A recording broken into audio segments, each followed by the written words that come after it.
ఎలా ఏమైనా పైసా చెప్పామన్నా నేను రాత్రి కూడా చెప్పాను కరెంట్ కూడా చెప్తే వాళ్ళు కరెంట్ లేదు ఆ టైంలో కరెంట్ వల్ల కాదు అని అన్నారు. ఆ టైంలో కరెంట్ లేదంటున్నారు అన్న వాళ్ళు. వీళ్ళు కూడా అందరూ కరెంట్ లేదని చెప్తున్నారు. అందరు కరెంట్ మొత్తం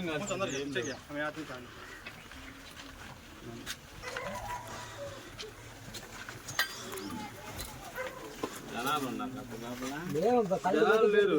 జనాలు లేకపోవడం ఉన్నాడా ఎంతమంది పిల్లలు నీకు?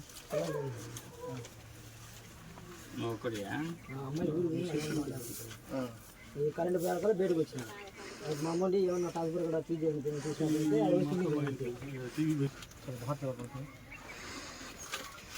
सब खा लेना जी एक बार खा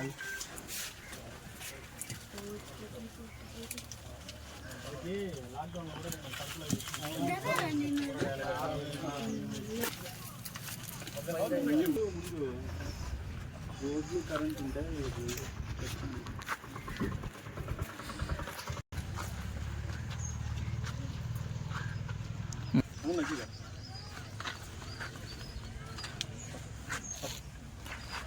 అందరికి నమస్కారం. ఈరోజు మన రెండోపల్లం పట్టణంలోని ఎన్టీఆర్ కాలనీలో ఒక పుడి గుడిసె కారణం జరిగింది. ఈ విషయం రాత్రి మా మిత్రుడు కనకరావు గ్రూపులో పెట్టడంతో మాకు తెలవడం జరిగింది. దీన్ని చూసి మేము వెంబటే చాలా బాధపడ్డాం.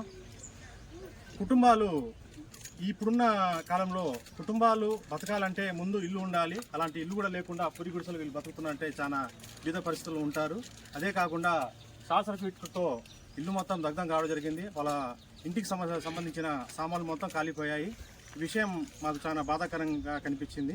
కాబట్టి వాళ్ళకు తోడుగా ఖచ్చితంగా మేము నిలవాలనే మా ఎస్ఎంఆర్ అండ్ సన్స్ ఫౌండేషన్ కింద మా మిత్రులందరితో కలిసి ఈరోజు మేమందరం ఇక్కడ రావడం జరిగింది. దాంతోపాటు మేము వీళ్ళతో కుటుంబ సభ్యులతో కలిసి వాళ్ళ విషయాలు తెలుసుకొని మాతో సహాయంగా మా ఎస్ఎంఆర్ ఫౌండేషన్ తరఫున మేము ఒక 25 kgs రైస్ని మరియు వాళ్ళకి బట్టల్ని ఇవ్వడం జరిగింది.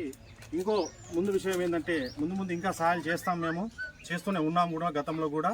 అలాగే మిగతా ఏదైనా ఫౌండేషన్ వాళ్ళు కానీ మిత్రులు కానీ ఈ పుడి గుడిసె కలిసిపోయిన సభ్యుడికి వాళ్ళ కుటుంబ సభ్యులకి మీ వంతు సహాయం అందిస్తారని చెప్పి మా ఎస్ఎంఆర్ ఫౌండేషన్ అందరి తరఫున నేను ధన్యవాదాలు తెలియజేసుకుంటూ ఈ కార్యక్రమం ముగిస్తున్నాను. ఏదన్నా ఉంటే ఇంకా ఏదన్నా అది మొత్తం రాత్రి ఇంకేదన్నా